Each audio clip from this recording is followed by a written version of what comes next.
Pogledaj one oblake, Vera. Zašto šutiš? Nisam za Boga životinja.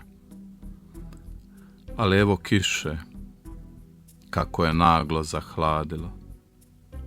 Daleko smo od grada. U redu, Vera, nikad neću zaboraviti što si mi darovala. Mi smo sada jedno i čemu govoriti.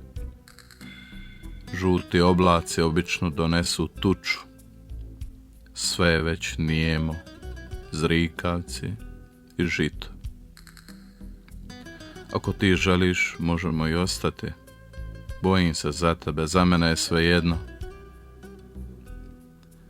Gromovi su opasni u poljima, a mi smo sada najviši i tako prokleto sami. Mnogi će ratar večeras kukati na zrnjem rasutim iz glasja. Ne bih mogao pristati da toliko ovisimo o mijenama. Ne plače, Vera, to su samo živci. Oni slute, oluju. Kažem ti, život je u svemu jednostavniji.